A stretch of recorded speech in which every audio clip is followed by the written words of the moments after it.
자, 23년도에도 또 그 뭔가 우리가 새로운 또 오늘 그 10대 뉴스, 3대 뉴스를 해보라고 하셨는데 다들 쉽게 잘 떠오르시던가요?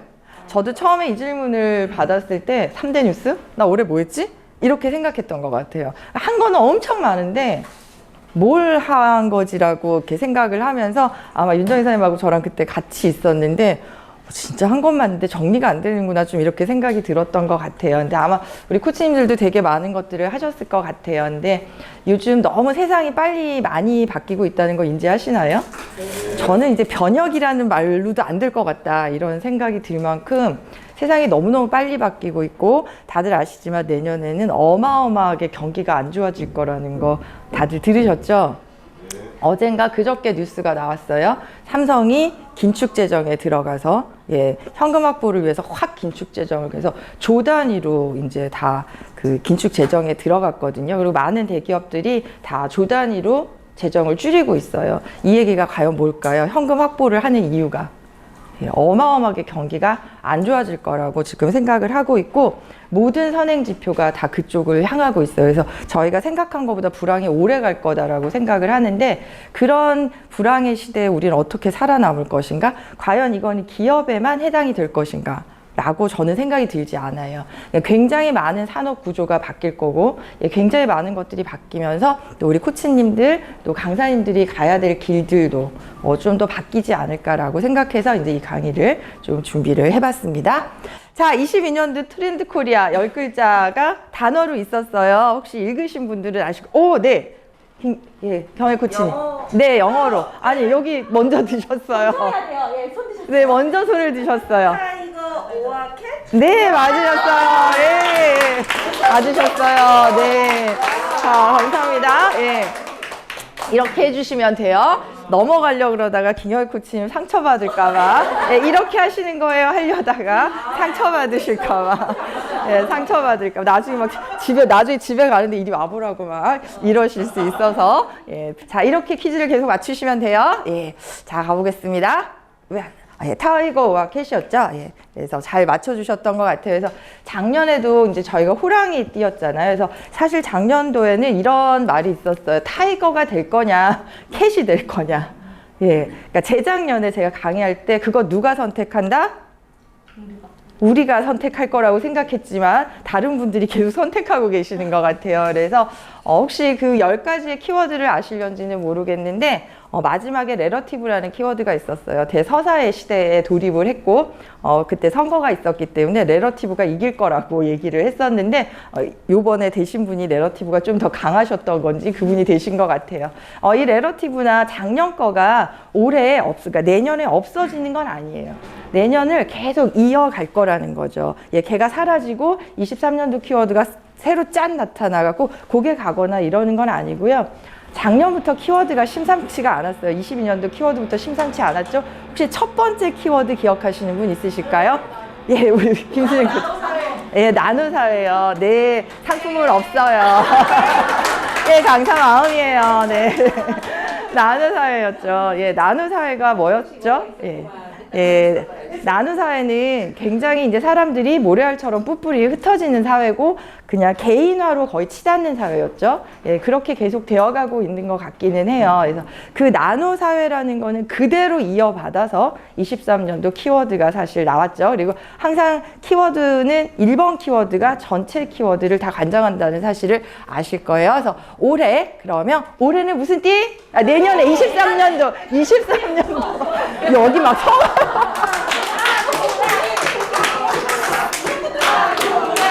진짜요?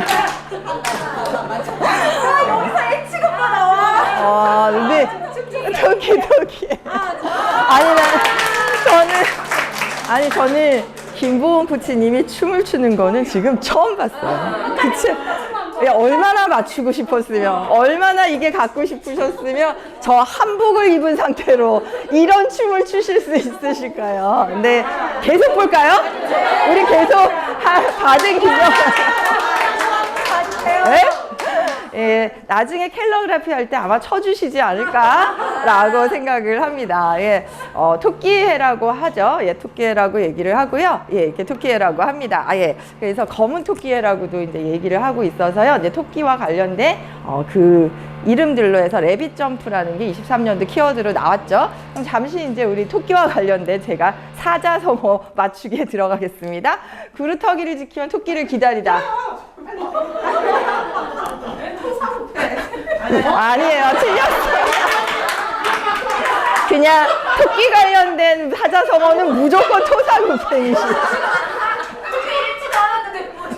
예, 김수희 코치님이 소를 대신 들어준 걸 제가 봤어요. 예, 구루터기를 지키며 토끼를 기다리다. 이 다들 토사구팽까지만 하시고 그 다음부터 아무것도 모르세요. 예, 뭐가 있을까요? 첫 번째가 수예요. 수. 수. 수. 지금 인터넷 찾고 계시는 분 계세요. 이건 반칙이에요. 인터넷은 반칙이에요. 예. 예. 수. 틀렸어요. 수주 대투? 수주 대. 토. 투라고 하셨거든요. 손을 안 드셨어요. 아, 죄송한데 손을 안 드셨어요. 자, 예. 뭐예요, 그 동네? 안 돼, 안 돼. 자, 볼게요. 뒤에 또 있어요. 수주 대토예요. 수주 대토고요. 어떤 착각에 빠져서 불가능한 일들을 고집한대요. 저는 작년, 그러니까 22년, 23년을 보면서 이제 기업들이 문화가 되게 많으시잖아요. 그래서 요즘은 많이 이제 코칭들을 가져가서 코칭 문화로 좀 확립들을 많이 하고 계시는데, 많은 CEO분들이나 많은 리더분들께서요, 특히 성공의 경험이 있었던 리더분들께서는요, 자기가 성공했던 경험들이 앞으로도 계속 이어질 거라는 매우 불가능한 착각을 하고 계시는 것 같아요. 그래서 제가 리더분들한테 이 말씀을 드리거든요.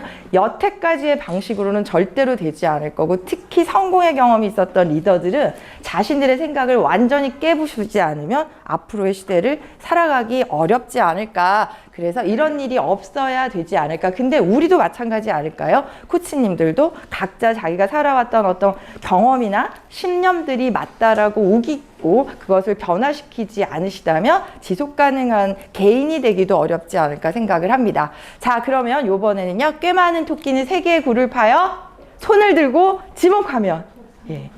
그냥 토끼 거는 토사구팽 말고 모르시는군요. 예, 자, 안타까워서 안 되겠어요. 아니요, 노이스 코치님이 제일 먼저 손을 들어주셨어요. 뭐 본인이 아는 것도 아니잖아 지금.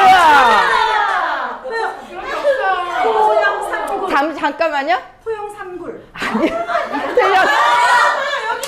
저희 고경. 토삼굴. 네, 잠깐만 뭐라고? 예, 좋아요. 나와주세요. 제가 가기가 약간 불편해요.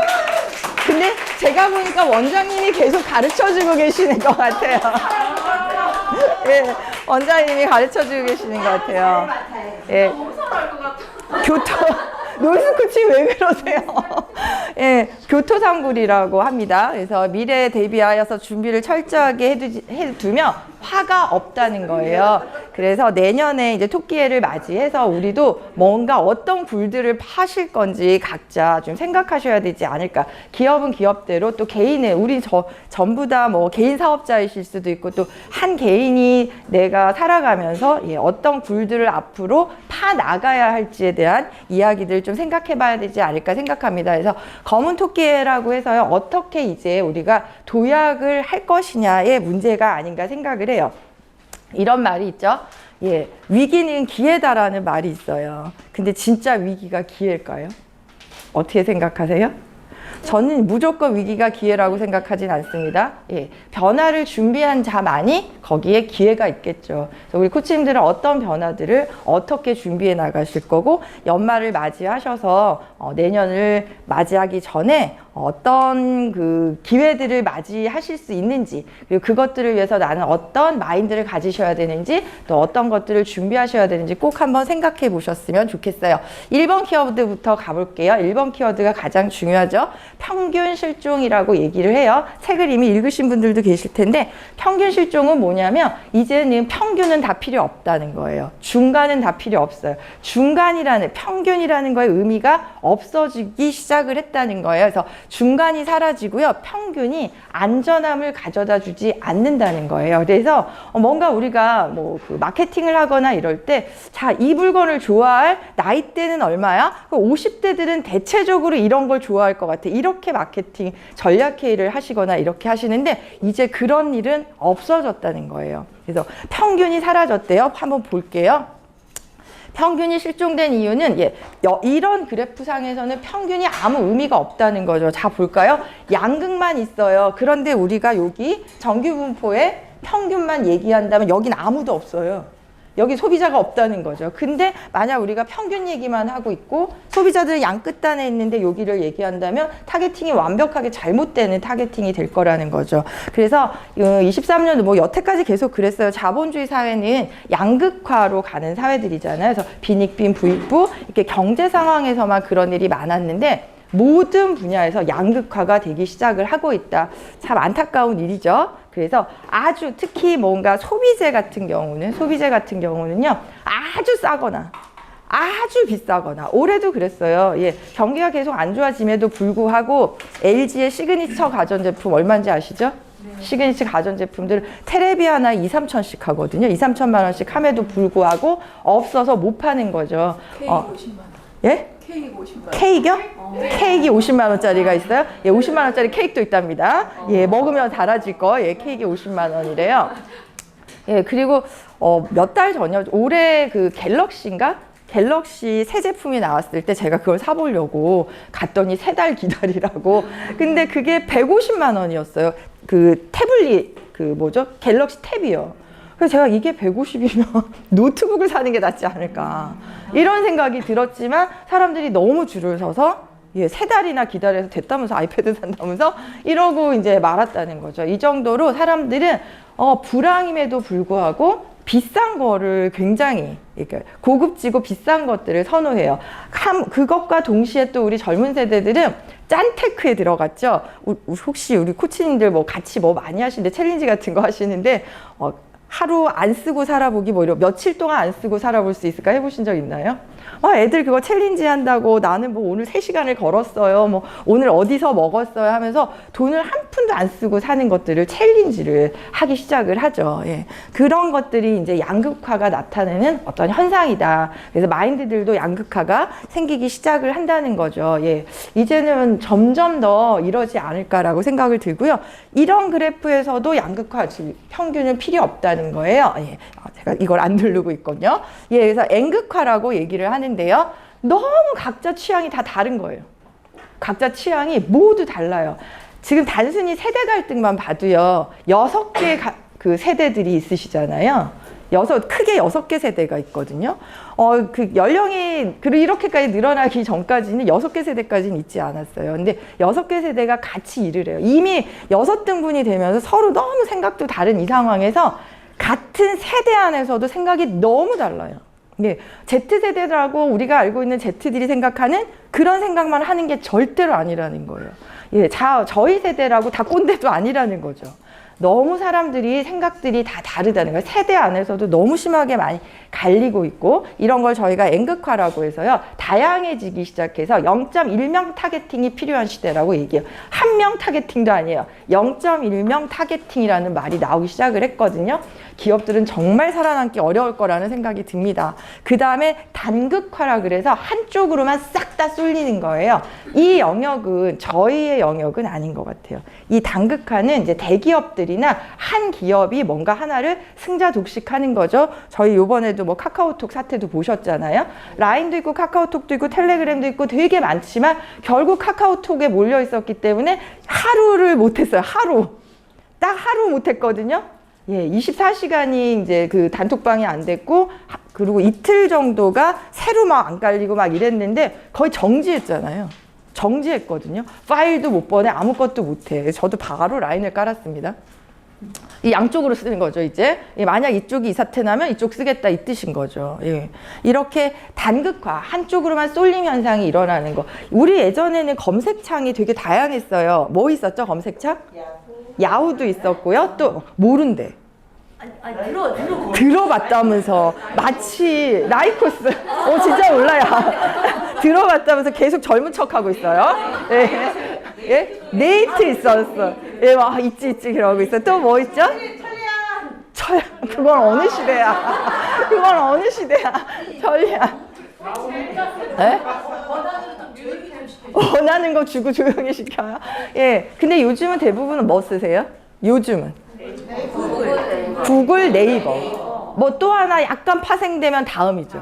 근데 저도 원래 다음하고 네이버를 썼다가 언제부터 구글을 쓰기 시작했거든요. 왜냐하면 웬간한 사이트 우리 뭐죠? 로그인 할 때 여러분들 구글로 로그인하면 엄청 편한 거 아시죠? 그러다 보니까 계속 구글을 쓰게 되는 거예요. 그러다 보니까 검색도 이제 구글로만 하죠. 그래서 저도 결국은 구글을 쓰거든요. 예. 이렇게 구글이 이 검색 시장의 90%를 갖고 갔어요. 우리가 알게 모르는 사이에 유튜브도 구글 거잖아요. 그것까지 다 치면 거의 90%가 구글로 몰려 있다는 뜻이에요. 예. 그리고 그 전자상거래 시장. 전 세계를 통틀어서 어디가 제일 많을까요? 아마존이라는 거예요. 예, 60%를 육박하거든요. 거의 70몇 %를 육박해요. 그러니까 아마존에서 이제 거의 다 사고 있다는 거죠. 이게 이제 단극화로 일어난 승자 독식 시장이고, N극화에서 또 굉장히 하나 있는 게 뭐가 있냐면 그 OTT 시장이에요. 요즘 여러분들 공중파 보세요? 예, 뭐 쓰세요? 잘못 물어봤어. 잘못 물어. 뭐 봐? 영화, 넷플릭스. 웨이브. 요즘 웨이브 많죠? 예, 넷플릭스. 자, 웨이브파 손 드세요. 웨이브. 아, 역시 젊어. 저기 우리 지영 씨. 지영 씨에 들어가겠다 이거죠. 그 나이에. 넷플릭스 손 드세요. 넷플릭스. 지영 씨 넷플릭스도 있어. 저도 넷플릭스. 여기 보셨죠? 웨이브, 넷플릭스 다 쓰죠. 옥수수. 옛날에 썼 옥수수 옛날에 썼 이제 뭔지도 몰라 옥수수 뭐? 막 이러고 계세요. 예. 예? 옥수수 먹는 거죠. 예. 되게 많은 거예요. OTT 시장이 너무 많아졌어요. 그러니까 이런 거를 저희가 N극화라고 하는 거거든요. 그래서 내 취향에 맞는 내가 좀 선호되는 그리고 내가 보고 싶은 어떤 영화들이 많은 저도 그러니까 넷플릭스 쓰다가 여기에 내가 보고 싶은 게 없어. 그럼 또 다른 거 찾아봐. 웨이브에 있대. 디즈니에 있대. 그 달 또 디즈니 거를 사야 되는 거잖아요. 예, 이런 식으로 이제 사람들이 옮겨 다니기 시작을 한 거죠. 이래서 평균이 필요 없는 시장이 됐다는 거예요. 예. 평균을 자꾸, 중간이 뭐지? 사람들은 다 어떤 생각을 하지? 대체적으로라는 말들 있잖아요. 대체적으로. 이제 이런 말들을 하면 안 된다는 거죠. 예. 그래서 우리가 타겟팅을 되게 정확하게 해야 된다. 그래서 굉장히 탁월한 단순 차별화는 이제 끝났고요. 원래 그 시장에서 살아남으려면 차별화를 하셔야 되잖아요. 단순 차별화는 다 끝났고요. 어떻게 내가 탁월한 차별화를 할 것이냐. 저희 그 한경원도 탁월한 차별화의 전략을 짜야 되는 것처럼 우리 코치님들이나 강사님들도 내가 강사 시장에서 코칭 시장에서 다른 강사랑 다른 코치랑 어떻게 정말로 탁월하게 다를 것이냐를 고민하셔야 된다는 거예요. 안 그러면 이도 아니고 저것도 아닌 그냥 중간이 이제는 아주 바닥이 되는 그런 시대에 들어갔다는 거죠. 그래서 양쪽 중에 하나를 선택하는 전략을 짜시던지 아니면 0.1명을 타겟팅하는 전략을 짜시던지 승자독식으로 한쪽으로 정말 나는 이 분야에 독보적일 거야를 짜시던지. 근데 제가 생각해봤어요. 강사나 코치님으로서 어느 전략들이 필요할까 하는데 우리가 나 독보적으로 괜찮을 거야는 좀 어려운 것 같아요. 강사나 코치님들한테는 우리가 다 쓸어 담을 거야. 저희 한경원의 IMF로 다 쓸어 담을 거야를 물론, 예, 저희가 하는 게 좋겠죠? 내년 목표로? 네. 왜 아닌 것처럼. 원장님 어떻게 생각하세요? 예, 다 쓸어 담아야겠죠. 한경원이 다 쓸어 담으면 우리 코치님들도 같이 성장하시지 않을까 생각을 해요. 그런 전략을 짜는 것처럼 또 개인적으로 강사 시장에서는 어떤 식으로 살아남으실 건지. 그러니까 이런 거죠. 아예 나는 아주 비싼 강의만 하겠다. 아니면 나는 박리담회로 끝내겠다. 이걸 뭔가 선택을 하시거나 아니면 나는 이 분야만 강의할 거야. 딱 이 한 분야만 강의할 거야. 이렇게 이제 된다라고 생각을 하시면 될 것 같아요. 자, 그러면 이제 이미 다 드렸나? 예, 뭐 또 있다니까 나오네요. 이제 슬슬요. 하나씩 나오고 있어요. 저기가 보물상자인가 봐요. 뭐가 많아요. 예, 또 드릴 거예요. 최근에 떠오르는 국민직업. 뭐가 이렇게 무거워? 국민직업. 뭘까요? 손 들고. 최근에 떠오르는 국민직업. 손 들고. 김우정 코치님? 아, 유튜버 이미 끝났어요. 저기 또 춤추고 있어. 여기 또 춤추려고 이러고 있어. 예? 유튜브 아니에요. 배달이에요. 네, 네. 네, 떠오르는 국민 직업입니다, 배달. 예. 예? 이제 정말 우리 김보은 코치님은 나중에 캘리 전에 춤을 꼭 추셔야 되는 상황이 벌어졌어요. 예. 뭐가 맞추려고 그러면 이렇게 팔을 돌리시네요. 예. 자. 예, 최근에 떠오르는 국민 직업이라고 얘기를 합니다. 예, 젊은 사람들이고 나이 드신 분들이군요. 회사 다니다 때려치시고요. 다 배달 라이더 하시는 거예요. 예, 다 라이더를 하신대요. 그래서 지금 일어난 게 이거죠. 오피스 빅뱅이죠. 예. 오피스 빅뱅의 두 번째 키워드인데요. 예, 오피스가 빅뱅 하는 거예요. 폭발했다는 뜻이잖아요. 뭘까요? 예. 직장 개념이 다 사라지고 있다는 거에서 대사직의 시대, 조용한 퇴사의 시대로 돌입을 했대요. 대사직의 시대는 지금 미국 같은 경우는요, 예전에 그 모기지론 사태 있었죠. 그 사태보다 더 많이 퇴사율이 증가하고 있어요. 40%를 육박하게 퇴사율을 증가하고 있고, 우리나라도 몇 년 전부터 제가 얘기했는데 그 신입사원, 공무원 임용자들이 1년 사이에 퇴사하는 퇴사율이 30%예요. 근데 신입사원, 그 공무원 말고 일반 이제 신입사원들까지 다 통계를 내니까 38%, 40%에 육박하는 1년 안에 퇴사하는 퇴사율이 40%에 육박하게 나오고 있다는 거죠. 그래서 최근에 기업에 강의를 가면 하나같이 뭐라고 하시냐면요. 가운데가 없어요. 중간 직급이 없는 거예요. 중간 직급이, 특히 중소기업들 중간 직급이 없어서요. 신입사원이나 저기 이사진이나 부서장들 이상만 있어요. 그러다 보니까 안 그래도 Z들을 이해를 못해서 대화를 못하겠는데 가운데가 없으니까 완충작용이 없는 거예요. 그렇게 너무 다른 두 세대가 얘기를 못하고 어쩔 줄을 모르고, 거기다가 중간이 없으니까 일하기도 너무 어려우신 거죠. 거기다 뭐가 있어요? 조용한 퇴사가 뭘까요? 조용한 퇴사? 포스트. 사직서 쓰고 안 나타나는 거. 아니에요. 틀리셨어. 사직서도 안 써.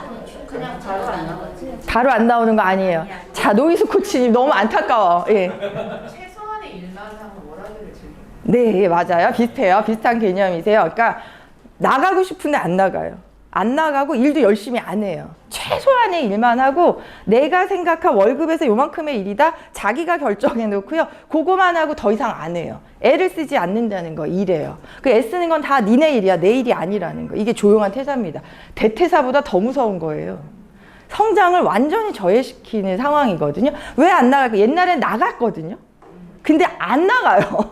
뭐 이제 약은 거죠. 나가면 내 손해잖아요. 나갈 뭔가가 생기기 전까지는 안 나가겠다는 거. 그리고 일도 제대로 안 해.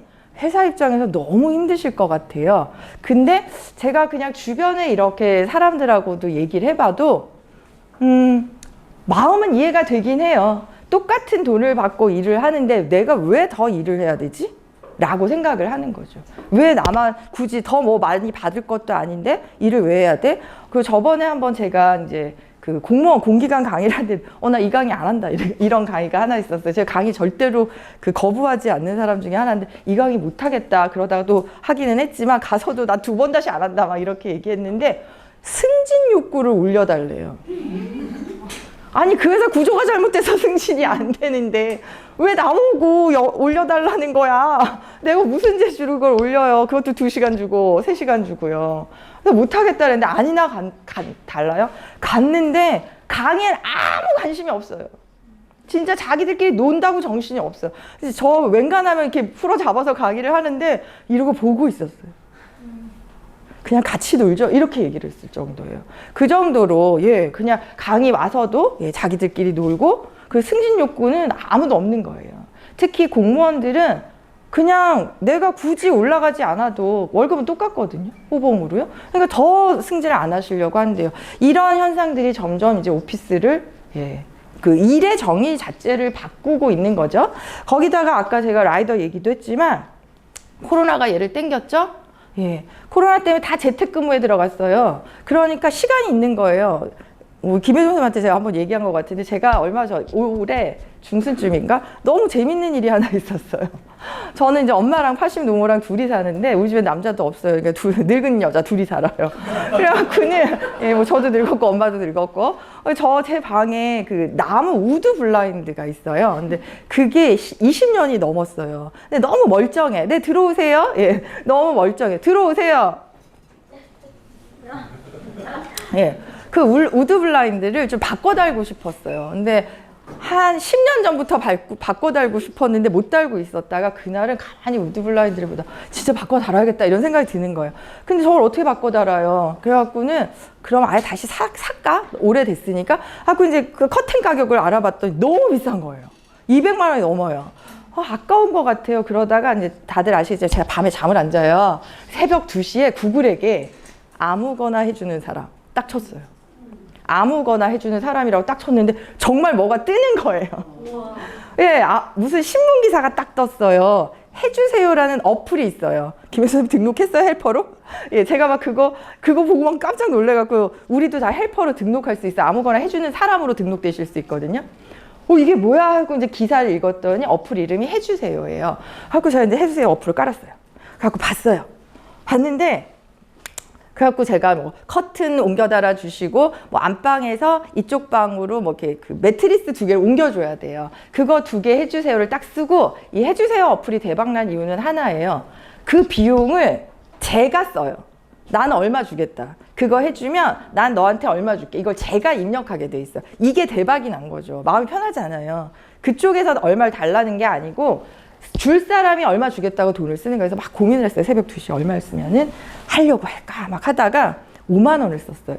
5만 원을 쓰면서 있을까? 그러니까 저희 어머님이 제가 너무 놀라고 막 자는 엄마를 깨웠어요. 엄마 이런 거 있다면서 우리 이거 카튼 달 수 있다면서 드디어. 그랬더니 엄마가 얼마 쓸 건데 이래서 얼마 쓸까? 5만 원만 쓸까? 야 그렇게 작은 돈을 받고 누가 오냐? 한 20만 원 써라 막 이러고 20만 원? 내가 당장가 해줄게. 네. 아니야. 아니, 엄마 그거 좀 너무한 것 같아. 뭐. 본인 돈으로 상품 써서. 예. 그래갖고 아니 우리 엄마가 그렇게 얘기했다고. 그래서 저는 이제 엄마 말 무시하고 5만 원을 딱 썼어요. 왜냐하면 저희 엄마가 그 전날 책장을 하나 옮기는데요. 장을 옮기는데 업체를 불렀거든요. 30만 원을 주셨어요. 그래 놓으니까 저희 엄마는 10만 원, 20만 원이라도 이렇게 많이 해주는데 그 정도는 줘야 되지 않게 이렇게 생각하신 거고 저는 그렇게 줄 거나 카튼 갈 거야 막 이러면서 이제 5만 원을 썼는데 딱 쓰는 순간 바바바바박 뜨는 거예요. 진짜 바바바박 뜨는 거예요. 그래서 뭐지? 카톡 같은 게 그 안에 있어요. 서로 주고받. 뭐 자기가 해준다면서 막 다다다다 떠서 또 그 중에서 또 골라야 되잖아요. 또 이제 프로필 읽기 시작했죠. 읽었더니 다른 분들은 그냥 자기 닉네임만 있는데 한 분이 어제 새벽에 누군가 그 바퀴벌레를 잡아달라고 해갖고 바퀴벌레를 잡았다면서 그 바퀴벌레를 찍어갖고 올렸어. 자기가 잡은 거라. 그러니까 왠지 이제 좀 특이하잖아요. 차별하죠. 그분한테 손이 가더라니까요. 그래서 그분을 선택을 했어요. 그때 새벽 2시였거든요. 그분이 뭐라고 왔냐면 지금 갈까요? 그래서 새벽 2시에? 여자 둘이 사는데? 말도 안 되잖아요. 안 된다면서 내일 아침에 10시에 와라. 얘기를 했는데 왜 그때 오겠다고 했는지 알았어요. 아침 10시에 와서 하시는데요. 드릴이 소리가 하나도 안 나요.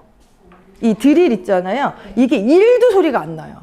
예, 그냥 조용하게 시시시 바람 빠지는 소리가 나요. 그리고 이분이 들어오시면서 저한테 뭐라고 했냐면 이거 말고 더 시킬 거 있으면 오늘 다 시키세요. 5만 원에? 제가 이렇게 생각했어요. 5만 원에? 이 말을 하면서 현관을 들어오세요. 그러니까 저희 어머님 좀 웃기시거든요. 막 이제 다 해준다니까. 예. 저희 어머님 신기한 거예요. 그래갖고는 커피를 타갖고 쫓아다녀, 아저씨를. 막 쫓아다니면서. 근데 댁은 어떡 하다 이거 하게 됐어? 뭐 이런 저희 엄마가 막 묻는 거예요. 그랬더니 이분이 연산동의 갈비집 사장님이에요. 그래갖고 그 2시에 이제 문을 닫고 나올 때 이게 뜬 거야. 그러니까 자기는 이걸 해주고 갔으면 했던 거야. 그래 아침에 이제 좀 푹 자니까. 제가 그걸 어떻게 알아요. 그리고 전 드릴이 소리가 날 거라고 생각했으니까 당연히 2시에 올 수가 없잖아요. 그래서 그러셨군요. 그러니까 저희 어머니가 아니 갈비찜 놔두고 이걸 왜 하냐면서 또 막 이렇게 이제 물어보셨어요. 뭐냐면 그래갖고 제가 이제 하나 더 했어요. 바디프렌드 자리도 옮겨주고 뭐 저희 엄마가 실리콘도 쳐야 된다니까 저보고 실리콘을 사오래요. 쳐주겠다 해서 됐다면서 너무 많이 하시는 것 같다. 좀 미안한 거예요. 그래갖고 이제 바디 프렌드 옮기고 침대 매트리스 옮기고 이거 이제 제가 원하는 대로 바꿔 달았어요. 그리고 5만 원을 누구한테 내요? 어플에 내요. 예. 그래야 안전한 거죠. 그래야 안전한 거죠. 그래서 어플에 이제 내서 그분이 가고 나서 제가 그 어플을 막 이제 조사를 하기 시작했어요. 그래서 이제 어플에 이제 해달라고 한 그 뭐 글들이 있을 거 아니에요. 누가 오셨네요? 예. 유상무님 오셨어요? 예.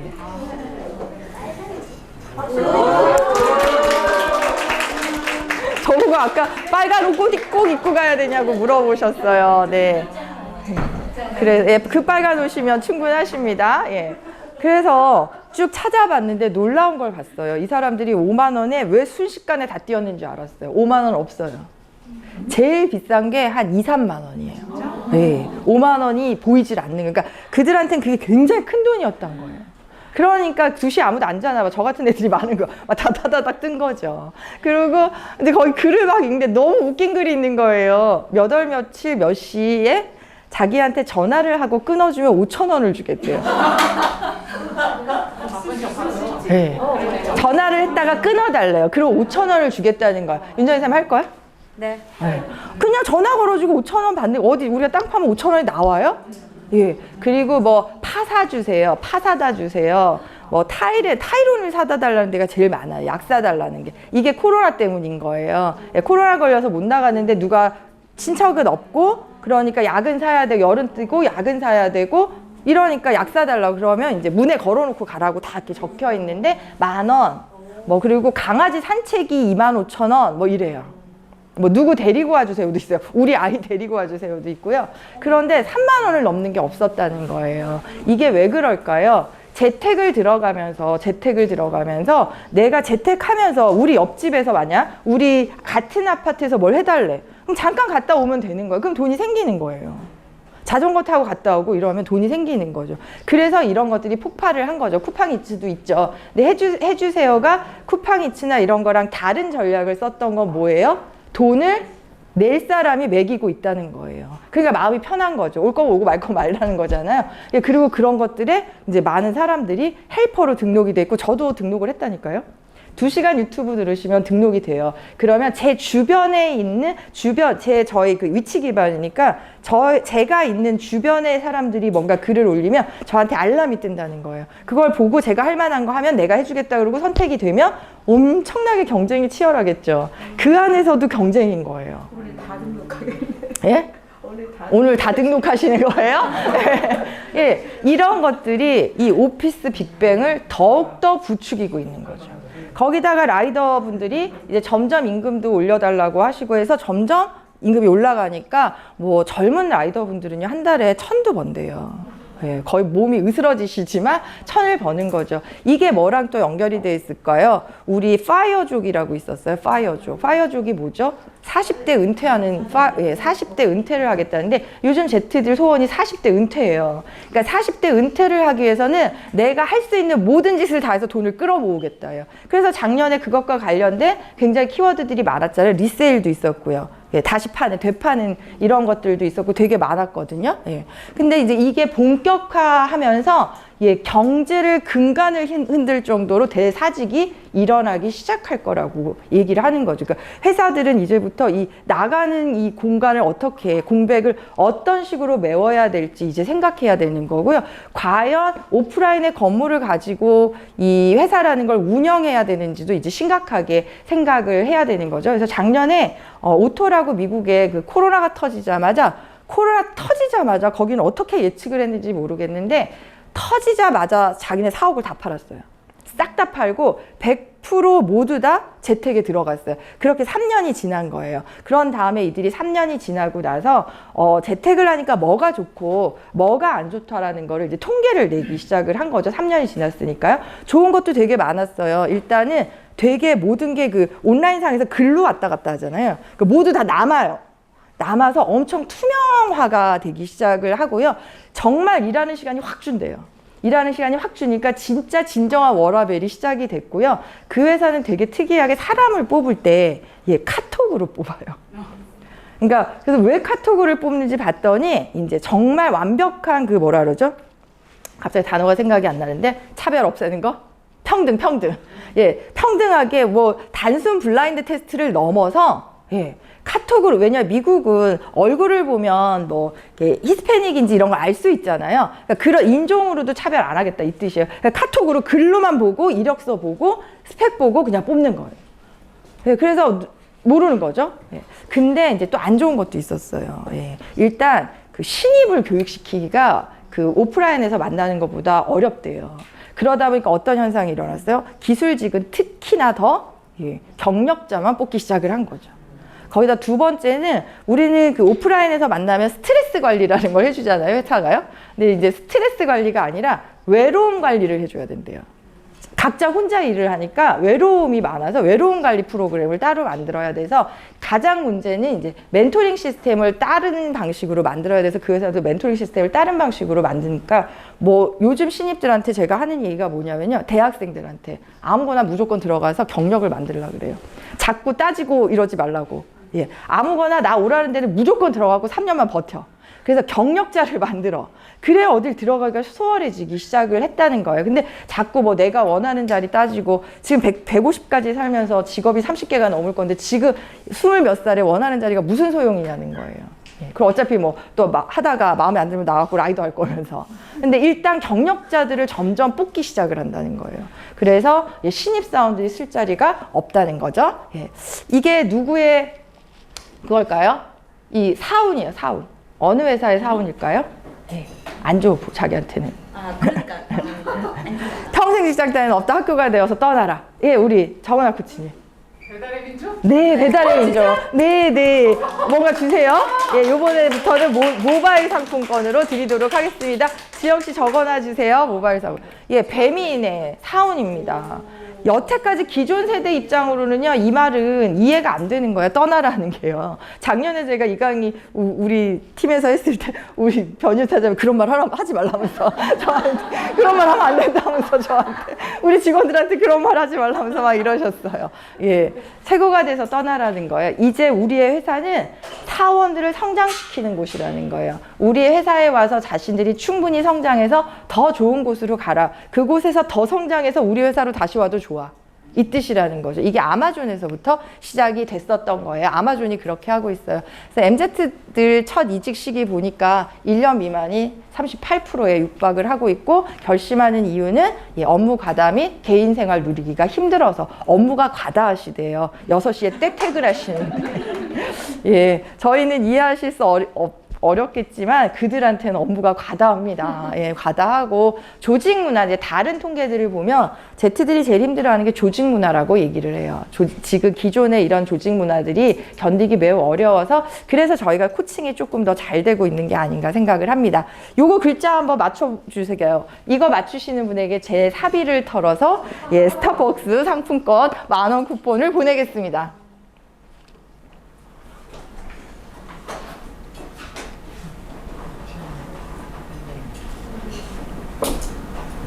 앞에 세 글자는 커리어예요. 그 커리어 모자이크 뭐 이런 거 같은데. 손을 들고. 아 여기서 손. 너무 애처롭다, 소. 예. 안 맞네. 뭐가 안 맞아? 몇 글자예요? 아, 그거 다 들어가요? 7글자예요. 7글자? 예, 안 들어가요. 다 들어가는 거 아니에요. 손을 들라고, 손을! 다시 손 들었는데 일로 주시면 안 돼요? 삐져서 갈 거야? 삐진대. 자, 얘기해보세요, 수진 코치님. 코치님은? 모자이크 커리어. 모자이크 커리어? 예, 볼게요. 커리어 모자이크예요. 예, 어차피 그 코치님 거예요. 나중에 드릴게요. 그래서 커리어들을 모아가는 시대라고 얘기를 하고 있습니다. 예, 그래서 구성원의 성장이 곧 회사의 성장이라는 마인드들을 기업이 가져야만 이제는 우리 회사로 들어온다는 거죠. 그래서 어떻게 구성원들을 성장시킬 건지에 대한 고민이 되게 필요하다라고 합니다. 세 번째부터는 제가 빨리 갈 거예요. 체리 슈머라고 합니다. 체리 슈머라고 해서 단물만 쏙 빼먹는 예, 그 커스터머들이에요. 그래서 이제 나왔던 것들이 있죠. 체리 슈머를 위해서 말랑말랑 전략이라고 해서요. 유연하게 산다 해서 퍼마일 자동차 보험 그 선전 보셨어요? 그 뒤에 당근 달고 이렇게 다니는 거 쓴 만큼만 보험비를 내라는 거예요. 쓴 만큼만. 예. 아깝잖아요. 나 한 번도 사고 안 나고 나는 차 사놨지만 운행하지 않는데 보험료는 다 내셔야 되잖아요. 예. 그래서 쓴 만큼만 보험료 내라는 이런 전략이 나왔어요. 장기 계약은 무조건 노라는 거죠. 그 다음에 뭐 조각 전략이야 뭐 많이들 아실 것 같아요. 1인 혼자 사는 사람들을 위해서 하나씩 떼어서 파는 거요. 마지막에 반반 전략이요. 얘가 대단했었습니다. 잘 안 보이시겠지만 이게 그 SNS에서 올라왔던 건데요. 점심시간에 어떤 분이 올렸어요. 우리 동네 오늘 배민 시켜 드실 분. 제가 자전거 타고 갖다 드릴 테니까 배달비 우리 뿜빠이 해요. 엠빵해요. 이렇게 올린 거예요. 배달비 5,000원 엠빵하자는 뜻이에요. 10명이 댓글을 달았습니다. 예, 그래서 이제 배달비도 같은 동네에서 시킬 때는 예, 같이 시키고 그 5,000원을 뿜빠이 하겠다는 거예요. 이게 아까 그 평균 실종에서 양극화 전략에서 앞쪽에 예, 저렴한 쪽에 들어가는 이 마인드로 인한 행위라는 거예요. 어떻게 해서든지 아껴서 쓰겠다. 예, 이거에 이게 들어오는 거죠. 저도 가끔 가다가 누구 같이 살 사람 없나 쿠팡 이런 데서 이런 생각이 들거든요, 실제로요. 그래서 그분이 그렇게 글을 썼어요. 저 운동도 할 겸 자전거 타고 배달해 드릴 수 있어요. 제가 다 받아서. 이렇게 썼다는 거죠. 근데 거기에 댓글을 다신 분들이 10명이나 있었다는 거죠. 예, 그럼 500원씩 내면 되잖아요. 예. 이런 시대에 돌입을 한 거죠. 그래서 문간에 발들여 놓기 전략이라고 해서 기업이 됐건 뭐가 됐건 일단 경험하게 해본다. 무조건 우리 브랜드를 경험하게 한다. 제가 이 책을 읽고, 저는 원래 막 이렇게 영업을 하고 이러진 않아요. 강의를 영업하고 이러진 않고 그냥 들어오는 거를 했던 사람인데, 올해 처음으로 진짜 제가 스스로 영업을 하면서 무료로 한번 해줄게요. 이런 이야기를 했어요. 실제로 어떤 회사에 그래서 22일 날 이 강의를 또 하는데 제가 무료로 이 트렌드 코리아 강의 해드리겠다. 한번 들어봐라. 이런 이야기를 하기 시작을 한 거죠. 어쨌든 저를 경험해야 하는 거예요. 그분들은. 예. 그래서 제 강의를 보여드리고 제 강의가 마음에 든다면 그 회사도 강의가 어마어마하게 많은 회사거든요. 그러니까 이제 이럴 때는 돈 안 받겠다 이거예요. 그 대신 이제 줌에서 하고 이런 전략들이 필요하지 않을까. 그래서 실제로 가격을 아주 촘촘하게 잘라놓고 다양한 구간들을 들고 일단은 우리 회사 거를 경험하게 해야 된다라고 얘기를 합니다. 질문 드릴게요. 여러분들은 친구를 한번 분리한다면 친구를 어떻게 분리하고 싶으세요? 그냥 다 똑같아요? 한경원 친구? 한경원 친구. 우리 동기 20 몇 기? 예. 뭐 다양하게 여러분들 한번 요즘 내가 만나는 사람들을 한번 잘 생각해 보세요. 어떤 부류의 사람들이 있으신지 되게 다양하지 않으세요? 예, 철학팀은 철학팀, 코칭팀은 한경원 뭐 이러지 않으세요? 인문학은 인문학팀 이런 식으로 다 이렇게 뭔가 목적에 따라서 사람들을 만나지 않으세요? 그 안에서도 되게 친해지실 거예요. 예, 그래서 요즘은 친구의 또 분류들이 좀 다르다고 해요. 저희 때는 좀 베프 아니면 그냥 친구였는데 뭐 트친, 인친, 실친, 패친 해갖고 뭐 실친 같은 경우는 동네 친구를 실친이라고 얘기해요. 예, 뭐 트친도 있고요. 여러 가지 친이라는 이름으로 사람들이 분리되고 있는데 이걸 인덱스 관계라고 합니다. 인덱스 관계라고 하고요. 친하다는 거의 정의가 바뀌었다는 거예요. 오래 만나고, 예, 뭐, 뭔가 깊고 이런 게 친한 게 아니라요. 목적에 맞는 관계들을 가지고 거기에 인덱스를 붙이는 거예요. 그래서 여러분들 단톡방 한번 열어보세요. 카톡 한번 열어보세요. 단톡방이 몇 개인지. 정말 단톡방에 치여서 죽을 것 같아요. 예. 물론 제가 뭐를 많이 다니는 것도 있지만, 어떨 때 진짜 단톡방 때문에 토할 것 같아요. 그래서 저는, 다 아시는 분은 아시겠지만, 언제부턴가 저는 토요일 날 카톡을 보지 않겠다. 라고 얘기를 했을 정도거든요. 그래서 이렇게 뭔가 인덱스 관계들, 목적에 맞는 관계들, 밀도보다는 스펙트럼이 중요해졌다. 이게 왜 그러냐면요. 이게 나노사회 기타 등등 지금 변혁을 하는 이 사회의 이유 때문이에요. 너무 같은 부류를 오래 만나면 사고방식이 됐건 신념이 됐건 비슷한 생각을 하는 사람들 계속 비슷한 게 만나는 거예요. 그러니까 사고 확장이 안 돼요. 여러분들 이 말을 다 알아들으셔서 너무 좋아요. 사고 확장이라는 단어를. 딴 데 가면 말을 못 알아들어서 제가 막 풀어서 얘기해야 되거든요. 저 역시 코치님들은 사고 확장 한마디로 다 무슨 말인지 느낌이 빡 오시죠? 네. 사고 확장이 안 되는 거예요. 그러다 보니까 다양한 사람들과 다양하게 만나야 이 변화하는 시대에 어떤 생각들과 어떤 기술들과 어떤 생각들을 하고 있는지를 다양하게 볼 수 있다는 거예요. 그래서 스펙트럼을 되게 중요하게 생각하는 시대에 들어갔다. 그래서 목적지향적인 관계 시대는 목적지향적인 시대가 됐다는 거죠. 최근에 서울에서는요, 이렇게 뭔가 이렇게 이제 같이 목적에 의해서 만나잖아요. 팀이 구성이 되잖아요. 예를 들어 철학 동아리야 이렇게 하면은요, 보통 우리는 처음 사람을 만나면 어떡하죠? 처음 만났어요. 인사하시잖아요. 인사하실 때 어떻게 하세요? 저는 어느 회사에 일단 명함을 다 지켜주시잖아요. 나는 어느 회사의 누구다를 알려주시는데 요즘 그러지 않는데요. 예, 어느 회사의 누군지 아무것도 안 중요해. 그러니까 자꾸 닉네임 부르고, 그냥 우리는 지금 당신이 뭐 대기업의 사장인들 여기에 지금 철학 공부하러 온 N의 자격인 거예요. 그것만 중요한 거예요. 그러다가 이제 친해지면 뭐 따로 뭐 이렇게 하기도 하지만 처음부터 막 명함 꺼내갖고 나 어느 회사요 막 자랑하고 이러지 않는다는 거예요. 이런 거 엄청 싫어한다는 거죠. 그래서 인덱스 관계가 그런 것들을 불러왔대요. 자, 그 다음에 이렇게 한번 볼까요? 이게 삼성에서 올 8월에 나온 테레비예요. 테레비에서 댓글놀이가 시작됐어요. TV에서 드디어 댓글놀이가 시작이 됐어요. 일반 공중파 보실 때 TV 있잖아요. 지금 보시는 데서 같이 보면서 댓글을 하기 시작을 한 거죠. 요번에 월드컵 때 이 TV를 갖고 계신 분들은 여기다 연락이 쓰셨겠죠? 예, 한 골만 더 넣으면 좋겠다 막 이런 거 있잖아요. 재밌지 않을까요? 저 너무 재밌을 것 같던데. 엄청 비싸겠죠? 또 몇 천만 원 하시겠죠? 예, 양극화에서 저 끝에 있는 비싼 쪽에 있는 아이들이에요. 예, 이런 어떤, 그래서 이런 어떤 재밌을 것 같지 않으세요? 예, 그래서 친구의 개념을 끊임없이 다르게 해나가고 있다라고 얘기를 합니다. 또 질문 하나 드릴 건데요. 예, 여러분들은 이제 올해가 가기 전에 누군가 선물을 해준대요. 예. 뭐 너무 큰 거 뭐 집 같은 거 사달라는 건 곤란해요. 저기 유상무님이 오셨지만 차를 달라거나 이런 건 곤란해요. 어느 정도 선에서 한 1, 200 선에서 내가 사고는 싶은데 너무 비싸서 못 샀어. 그런데 누가 준대. 그럼 뭐 사고 싶으세요? 세라젬. 세라젬. 또요? 저도 세라젬. 뭐 있으세요? 우리 유상무님은 누가 뭐 준다 그러면 한 200 정도 선에서 선물 준다고 하면 너무 다 있어서 필요 없어요? 모든 게 다 있어서? 세라젬 바디 프렌드 같은 거. 예? 김정란 코치님이 뭐라고 했는데 지금 얘기하면 주냐? 아니야, 안 줘. 예, 제가 이거 기업에서 물어보니까요, 남자들은 그 애플워치가 제일 많아요. 특히 젊은 친구들 애플워치가 많고요. 저도 요번에 저한테 올해 초에 아무도 안 사줘서 갑자기 불쌍해지려고 한다.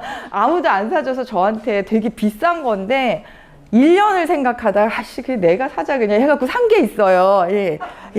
이제 나머지인데 뉴 디맨드 전략이라서 사람들은 불황에도 산다는 거예요. 제가 산 게 뭘까요? 맞추면은 또 커피 쿠폰 드릴게요. 그만하시죠. 싫어. 아니에요. 예. 아니에요. 이거예요. 다이슨이요. 다이슨을 다이슨 이 헤어 드라이기를 샀다는 거죠. 예, 헤어 드라이기를 샀어요.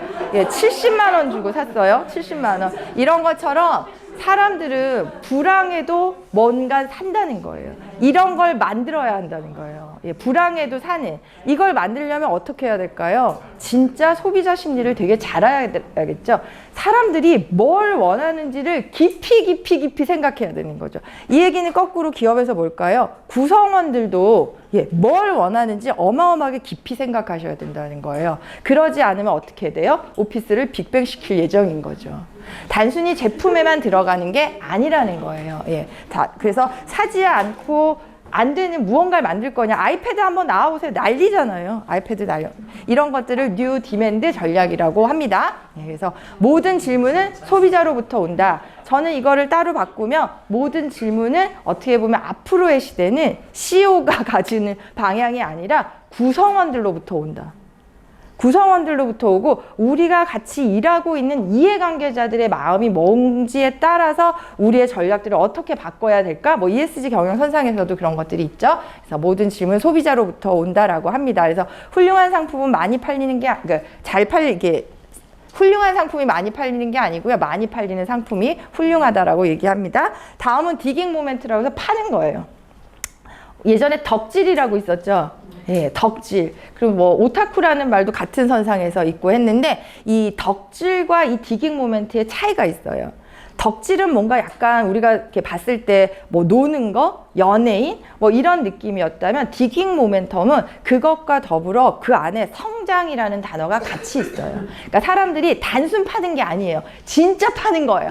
진짜 팔고 그게 나에게 어떤 성장점을 가져다 줄 거냐를 향해서 판다는 거죠. 그래서 뭐뭐에 진심인 사람들을 디깅 모멘텀이라고 하고요. 찐자를 찾아 나가려고 하는데 이걸 통해서 내가 진짜 원하는 것이 무엇이냐, 내가 정말 가치롭게 생각했던 것은 무엇이냐, 내가 정말 하고 싶었던 것들은 무엇인가까지도 연결을 함으로써 예, 뭔가 일도 바꾸시고 끊임없이 그러니까 일을 자꾸 회사를 나갈 수뿐이 없게 되는 거죠. 이런 것들 때문에요. 예, 그래서 근데 여기서 디깅 모멘텀에서의 중요한 건 성장이라는 키워드가 있어야 된다는 거예요. 디깅 모멘텀은 되게 중요하신 게요. 잘못하면요 중독으로 가시는 거예요. 아까 그 덕질로 가면서 내가 좀만 잘못하면 중독, 좀만 잘하면 성장 이렇게 되시는 거거든요. 그래서 디깅 모멘텀이 되게 어떻게 우리한테 쓰여야 할 건지도 생각을 해보셔야 될 것 같아요.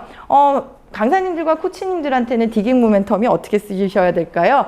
열심히 공부를 해서 파고 또 파고 파고 또 파고 파고 또 파고 하셔갖고 뭔가 여러분들만의 어떤 컨텐츠 이런 것들이 나오신다면 디깅 모멘텀을 잘 하고 계시지 않을까라고 생각을 합니다. 그러다 보니까 젊은 세대들은 내가 좋아하는 것들을 결국은 열심히 하고 많이 파서 뭘 해요? 그걸 자기 직업화로 바꾸기 시작을 하는 거죠. 그래서 어떻게 디깅을 성장 몰입으로 이끌어 갈 건가? 기업에서도 똑같은 것 같아요. 기업에서도 구성원들이 이런 생각을 하기 때문에 예, 우리 회사만 성장하는 게 아니라 기업에서 어떤 디깅을 구성원들에게 마련해 줌으로써 그들이 그 안에서 자기들끼리 성장할 수 있는지 그런 어떤 아이디어들도 같이 내줘야지 요즘은 회사에서 좀 Z들이 좀 더 있지 않을까라고 생각도 듭니다. 그 다음에 알파 세대가 온다예요. Z도 몰라 죽겠는데 알파까지 나타나고 있어요. Z도 아직 몰라서 아직도 강의가 많이 들어오죠. 순도 100% 디지털 원주민들이 나타나기 시작을 했어요. 예, 이들은 태어날 때부터 DNA가 다릅니다. 예, 아주 태어날 때부터 DNA가 다르고요. 예, 요즘 저한테 그 메타버스를 배우시는 분들 중에 메타버스 배우시면서 중간에 이러세요. 애들이 왜 게임을 하면 놓지 않는지 알겠군요. 놓으라고 말하는 것 자체가 애들한테 너무 가혹했다는 걸 아세요. 놓을 수가 없어요. 본인들 메타버스 강사대라고 메타버스만 하고 있어도 못 놓으시는 거예요. 하물며 거기에 게임의 요소까지 있는데 아이들이 놓을 수 있었겠냐는 거죠. 근데 이들은 태어나면서부터 핸드폰을 들고 저희 조카 둘을 봐도요. 3살, 2살 때부터 그러니까 손가락을 쓸 수 있을 때부터 유튜브를 봤다는 거죠. 그 작은 손가락으로 우리는 이 펜이 필요하잖아요. 유튜브를 찍으려면요. 이들은 매우 작은 손가락으로 다다다닥 넘기면서 탁 하고 찍어요. 그럼 자기가 원하는 걸 딱 봐요. 이게 디지털 원주민들이거든요. 그리고 뭔지는 저도 모르겠어요. 왜 그런지는 모르겠는데 얘네 눈에는 많은 게 보여요. 그 인터넷의 그 가상세계 안에서 저희 눈에 안 보이는 게요. 이 꼬맹이들 눈에 다 보여요. 예, 제가 그 얘기하면 엄청 오래 걸려서 넘어갈 건데요. 이런 알파 세대는 Z세대들하고 완전 달라요. 뭐냐면 Z들은 좀 개인화가 많이 돼 있잖아요. 개인화가 돼 있는데 이들은 개인화를 넘어요. 뭐가 있어요? 요즘 초등학교는 반장이 없다던데요. 그래서 얘는 공부 잘하는 애, 얘는 피아노 잘 치는 애, 얘는 체육 잘하는 애, 얘는 로봇 잘 만드는 애, 쟤는 코딩 잘하는 애. 다 잘해. 하나씩 다 잘해. 왜요? 인간 안에 강점이 있잖아요. 그래서 그 강점을 끌어내서 얘는 이거 잘하는 애가 되는 거예요. 그거를 부각시켜 주는 거죠. 굉장히 좋은 것 같죠? 예, 그래서 자존감이 되게 높을 것 같잖아요. 근데 이상하게 우리나라 애들은 그렇게 컸는 알파 세대조차도 자존감은 또 낮아요. 그래서 우리나라가 OECD 아동들 중에 굉장히 행복 만족 지수가 바닥에서 3번째인가 그렇죠. 바닥에서 3번째예요. 굉장히 행복감이 없다는 걸. 그러니까 이렇게 뭐가 맞지 않아요. 지금 심리적으로 예, 나는 이걸 잘해서 나라는 존재 자체가 굉장히 부각은 되지만 행복감은 없어요. 그런 애들이 이제 좀 있으면 10년 있으면 성인 시장으로 들어오게 될 겁니다. 그리고 이들은 저희가 메타버스를 가르쳐 봐도요. 제가 얼마 전에 따라 나가 봤는데 자, 제페토 하자. 끝. 제페토 하자. 끝. 벌써 다 깔았어요. 깔고요. 뭐 아이템 만드는 거 한번 몇 번만 딱 설명해 주면 자기들이 싹 다 해요. 요번에 만화 만들었잖아요. 예, 만화 만들었는데 어떻게 한다 하면은 다 만들 줄 알아요. 근데 제가 이제 어른들하고 메타버스에서 강의를 하면 왔다 갔다 시키는데 1시간 걸려요. 왔다 갔다 시키는데요. 예, 이은정 이사님 목소리 터지게 이거 눌러주세요. 저거 눌러주세요.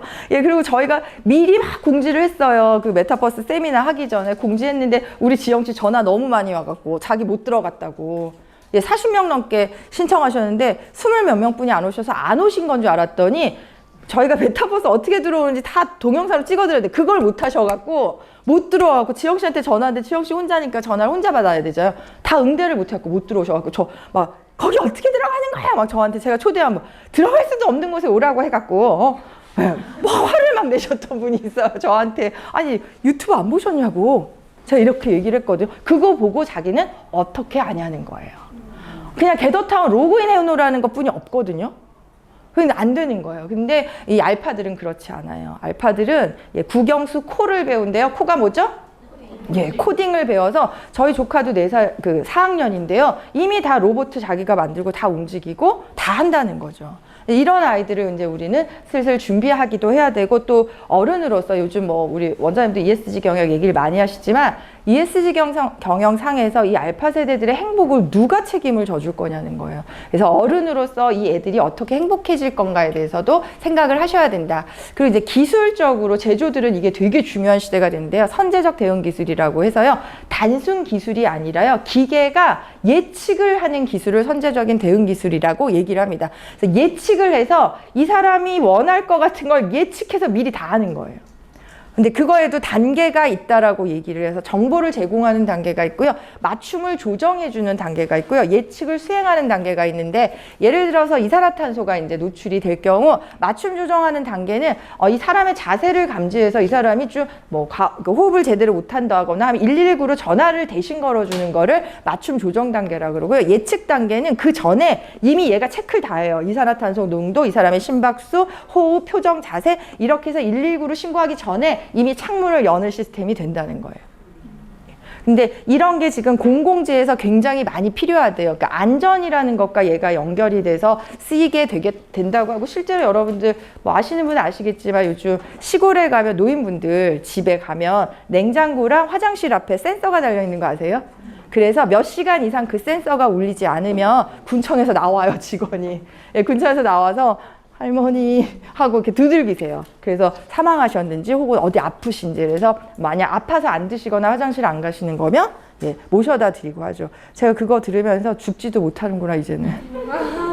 진짜 죽기도 어렵겠구나 이런 생각이 사실 들었습니다. 그래서 AI, IoT 빅데이터를 다 이용해서요. 이 안에도 실제로 더욱더 인간적으로 가는 거예요. 정말 인간이 중요해지는 시대로 점점 어떻게 보면 기술만 앞에 부각되는 것 같지만 그 안의 내용물은 정말 사람을 위한 기술이 무엇인지를 생각하기 시작을 했다는 거죠. 9번째예요. 공간력이라고 합니다. 여기 우리 많은 여성분들이 계시지만 요즘 우리 근교로 나가면 너무 멋진 카페 많지 않으세요? 우리 저번에 우리 여름에 놀러 갈 때 다 각자 카페 가고 우리 윤정 이사님이 역시 젊으셔갖고 예, 멋진 카페 알려주고 거기 가서 막 사진 찍으라 그러고 이러셨단 말이에요. 예, 이게 제주도에 있는 카페래요. 예, 거의 사계절마다 갈 때마다 이 장면이 바뀔 거 아니에요. 거의 그림이라고 합니다. 예, 그림이라고 하고요. 이렇게 바뀐대요. 너무 멋질 것 같죠? 저는 그 기장에 칠암사계라는 데가 있어요. 소금빵으로 엄청 유명한 집인데 칠암사계라고 있거든요. 거기 가면 들어가는 입구에 되게 예쁜 물건들을 팔고요. 소금빵이 유명한 집인데 너무 그 카페가 너무 커요.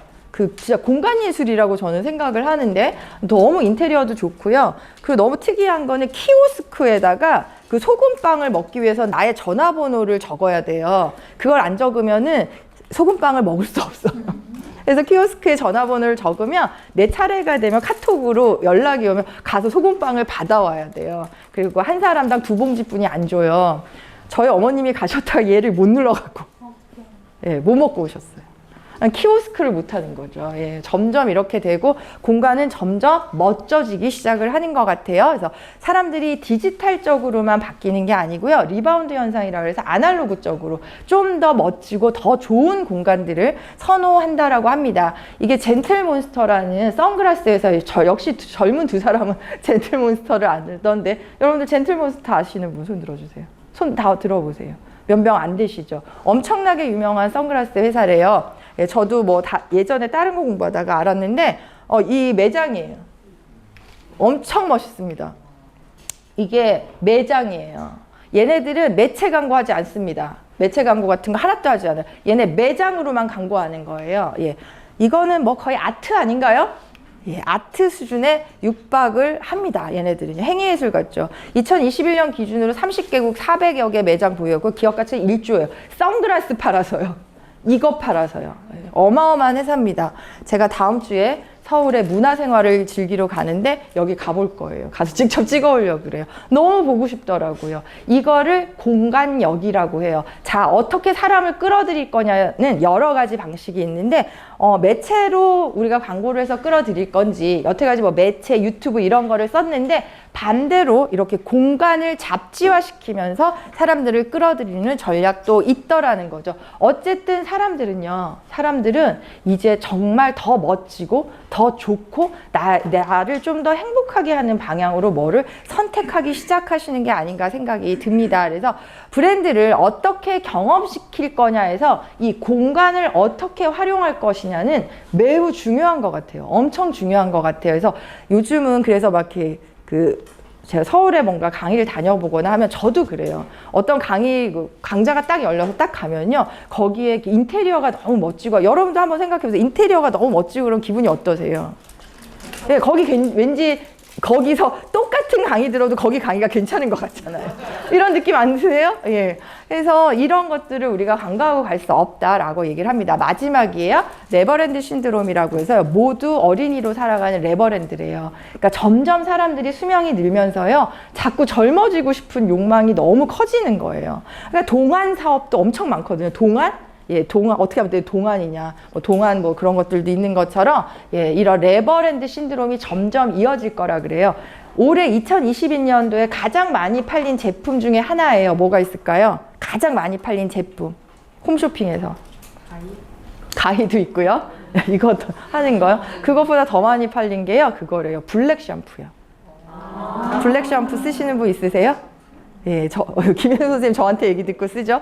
블랙 샴푸 엄청 편해요. 그냥 이게 샴푸만 하면 한 보름 정도 지나면 돼요. 예. 근데 저는 한 2달 썼는데 전 피부가 예민한데 좀 간지러워서 요즘 못 쓰고 있긴 해요.